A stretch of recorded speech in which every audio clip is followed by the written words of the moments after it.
Olá, mega seguidores! O assunto de hoje é coqueluche, um assunto que está bombando, tem muitas famílias aí com muitas dúvidas. E antes de mais nada, eu queria que vocês ativassem o sininho, dessem o like e seguissem a gente no canal. Eu tô com a querida Cláudia Bittar, ela é especialista no assunto, ela tem uma clínica aqui em Santos. Além disso, tem uma parte que é de vacinas e ela vai explicar um pouquinho pra gente sobre esse surto de coqueluche. Oi, boa tarde. É um prazer imenso estar aqui com você, Nancy, que é minha médica. E vamos lá, né? Então, eu sou infectopediatra, a gente tem um serviço de imunização aqui na clínica, é a Viva Medicina e Vacinas. E a gente está bem preocupado mesmo, né, com esse surto de coqueluche, porque o que a gente está observando? Principalmente na Europa, na Ásia, teve um aumento muito grande do número de casos e de óbitos, né? E no Brasil, a gente sabe que a gente está num mundo globalizado, com as viagens, em poucas horas o paciente chega aqui e transmite. Então, a gente está muito preocupado porque nós vivemos uma época de baixa cobertura vacinal. Então, aí desde 2016, as crianças estão com atraso vacinal e esse é um apelo que a gente faz aqui. Leve seus filhos, atualize a carteirinha de vacina. Mas em relação à coqueluche, o que a gente vê?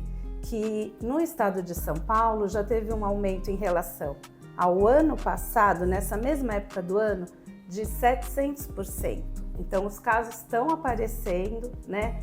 Então, é importante os profissionais de saúde ficarem atentos, fazerem diagnóstico, coletar exame para evitar casos secundários, né? E quais são os sintomas assim que chama a atenção do profissional ou da família para ela ficar atenta? O último surto foi em 2014, depois com a Covid a gente teve isolamento social e agora que a gente está com essa preocupação e vem desse aumento de casos.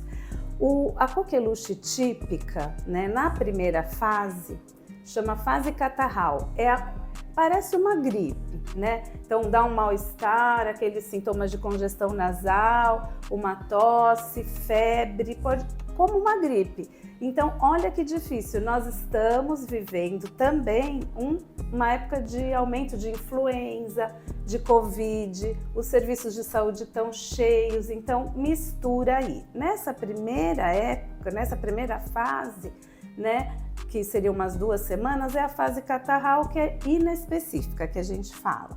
Depois vem a fase paroxística, que o que acontece? É uma tosse muito característica, tanto que essa doença chamava tosse comprida.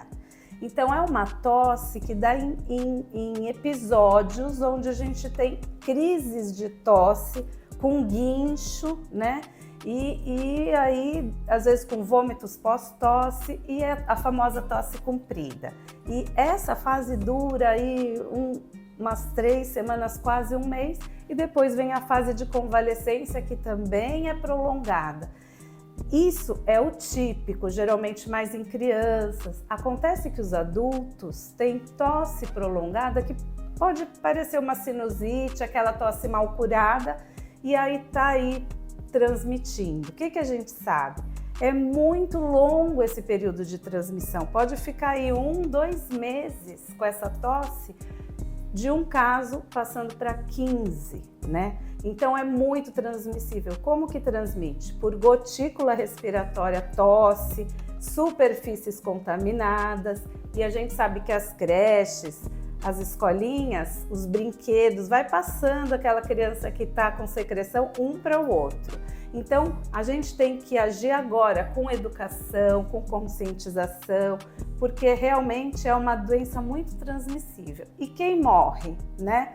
Essa doença leva à mortalidade infantil, leva ao óbito. Quem morre geralmente são as crianças, os bebês, né? Que tem mais complicação, e os idosos. Os bebês têm essa tosse em guincho, com guincho, pode dar apneia, eles podem ter convulsão, uma complicação pulmonar, que é bronquiectasia, ficar entubado, aí tem infecção secundária. Então, quem morre são os menores de 1 ano.